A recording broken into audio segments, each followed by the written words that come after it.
Good morning बच्चों।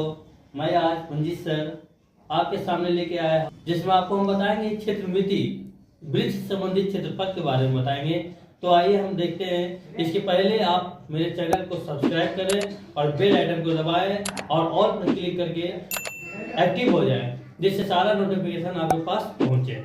इसलिए आप आइए और मेंसुरेशन के बारे में, क्षेत्रों का माप, किसी भी क्षेत्र के क्षेत्रों का माप करना, जिसमें हम लोग पढ़ेंगे आज वृत्त से संबंधित क्षेत्रफल, है ना। वृत्त को हम लोग बोलते हैं सर्कल।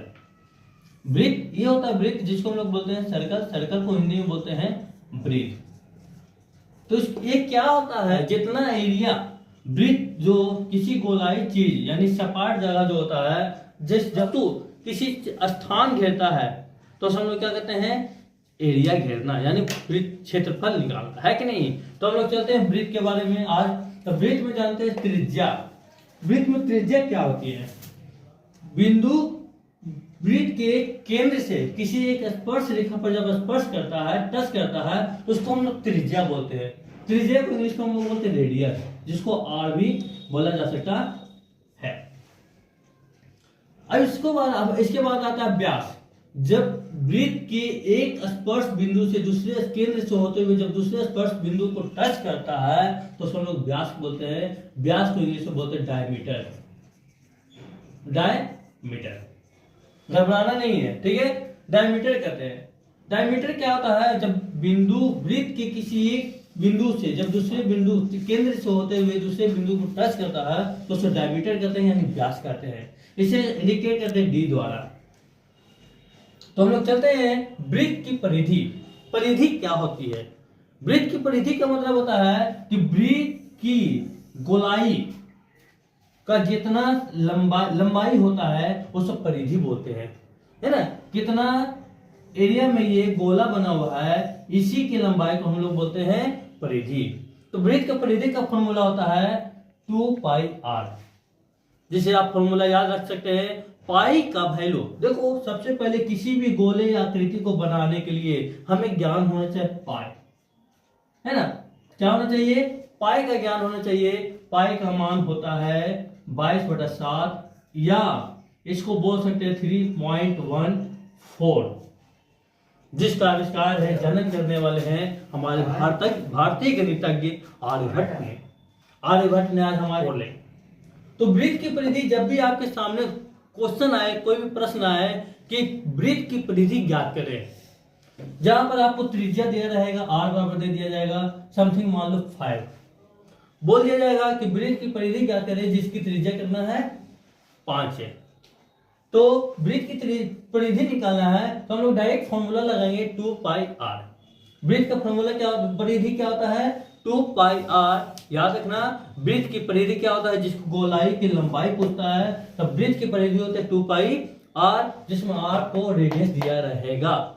रेडियस यानी त्रिज्या दिया रहेगा। तो 2πr यानी 2 इंटू पाई का वैल्यू होता है 22/7 गुने 5। एक फॉर्मूला पर आप लगा करके इसका परिधि ज्ञात कर सकते। फिर इसके बाद आता है वृत्त की त्रिज्या। जब आपको वृत्त की परिधि दिया रहेगा, तो आप वृत्त की त्रिज्या कैसे निकालिएगा, तो वृत्त की त्रिज्या निकालने का फॉर्मूला होता है वृत्त की परिधि बटा 2π, ठीक है। फिर उसके बाद चलते हैं वृत्त का क्षेत्रफल। वृत्त का क्षेत्रफल का फॉर्मूला होता है, वृत्त जितना जगह छेदता है, जितना स्पेस कवर करता है, उसे हम लोग बोलते हैं क्षेत्रफल। वृत्त जितना जगह छेदता है उसे हम लोग बोलते हैं क्षेत्र, और उस एरिया को निकालना ही हम लोग क्षेत्रफल कहते हैं। तो वृत्त की क्षेत्रफल क्या होता है, πr², यानी πr², है ना। πr² निकालने का फॉर्मूला होता है, इस फॉर्मूला से आप वृत्त का क्षेत्रफल निकाल सकते हैं। फिर इसके बाद आता है वृत्त का अर्धवृत्त। अर्धवृत्त क्या होता है भाई, वृत्त क्या, तो अर्धवृत्त की परिमिति क्या होता है। अब आते हैं अर्धवृत्त क्या होता है। वृत्त के अर्धभाग को ही हम लोग क्या बोलते हैं, अर्धवृत्त। वृत्त के आधे भाग को हम लोग अर्धवृत्त कहते हैं। इसका भी डायमीटर होगा और रेडियस होगी। तो अर्धवृत्त की परिमिति क्या होता है और अर्धवृत्त का क्षेत्रफल क्या होता है, यानी अर्धवृत्त आधे वृत्त जितना, इसको हम लोग बोलते हैं सेमी सर्कल। अर्धवृत्त को हम लोग बोलते हैं सेमी ये सेमी सर्कल का क्षेत्रफल क्या होता है? हाफ इंटू पाई गुने आर का स्क्वायर, है ना। Half into pi into r square का फॉर्मूला लगाने के बाद आप सेमी सर्कल का क्षेत्रफल निकाल सकते हैं। फिर होता है अर्धवृत्त की परिमिति। परिमिति मतलब बाहरी एरिया का नाप। परिमिति मतलब क्या होता है? परि मतलब बाहर, अमिति मतलब माप। बाहरी एरिया के माप को ही हम लोग क्या कहते हैं? परिमिति कहते हैं। तो इसका फॉर्मूला होता है pi plus 2 into r. Pi plus 2 into r. अब आते हैं वलय। भाई वलय क्या होता है? जैसा होता है, ये होता है जब हम कोई आंगन में टाइल्स बिछाते हैं तो ये बीच वाली फुलवारी को छोड़कर बाहर का जो गोला में हम लोग टाइल्स बिछाते हैं उसका एरिया नापते हैं, तो उसे हम लोग बोलते हैं वलय। तो वलय का क्षेत्रफल क्या होता है? जब भी आप बोलेगा वलय का क्षेत्रफल तो आप ध्यान रखिएगा छोटे वाले सर्कल का त्रिज्या आर मानेंगे, छोटा आर, और बड़े वाले सर्कल का त्रिज्या मानेंगे बड़ा। ठीक है ना। इसको बोलते हैं छोटा स्मॉल आर, इसको कैपिटल लेटर में आर। इसको बोलते हैं छोटी त्रिज्या और बड़ी त्रिज्या। तो आपको बोलेगा वलय का क्षेत्रफल, तो वलय का क्षेत्रफल होता है pi into capital R square minus छोटी आर स्क्वायर, यानी बड़ी त्रिज्या का स्क्वायर माइनस छोटी त्रिज्या का स्क्वायर। आपका इससे फॉर्मूला निकल जाएगा, इससे आंसर निकल जाएगा वलय का क्षेत्रफल। फिर इसके बाद आते हैं त्रिज्यखंड का क्षेत्रफल। त्रिज्यखंड का क्षेत्रफल क्या होता है? त्रिज्यखंड कहते किसको है? जब वृत्त को 4 भागों में बांटते हैं, 4 खंडों में बांटते हैं, तो जो एक कोना निकलता है उससे हम लोग त्रिज्यखंड कहते हैं। तो त्रिज्यखंड कहते हैं। तो आप लोग को बोलने जाएगा त्रिज्यखंड का क्षेत्रफल निकाले, तो आप लोग ध्यान रखिएगा ये पूरा सर्कल आपका 360 डिग्री का होता है। कितने डिग्री कोण पर होते हैं? 360 डिग्री का कोण पर सर्कल पूरा बना हुआ होता है। आप याद रखिएगा। फिर इसमें से बोलेगा कि एक कोना, तो 360 को अगर किसी का डिग्री दिया रहेगा, जैसे कोई त्रिज्यखंड बना रहेगा, आपके सामने कोई त्रिज्यखंड बना रहेगा और उसको बोलेगा त्रिज्यखंड का क्षेत्रफल निकाले। जिसका डिग्री दिया रहेगा, थीटा दिया रहेगा, तो उसको निकालना है। तो इसका त्रिज्यखंड का क्षेत्रफल होता है पाई आर स्क्वायर थीटा बटा 360 degree. Pi r square theta बटा 360 डिग्री। इस फॉर्मूले पर आप इसका क्षेत्रफल निकाल सकते हैं। अब चलते हैं चाप, जिसको हम लोग बोलते हैं आर्क, है ना। चाप यहां से यहां तक की लंबाई को हम लोग बोलते हैं चाप। चाप कैसे निकलेगी?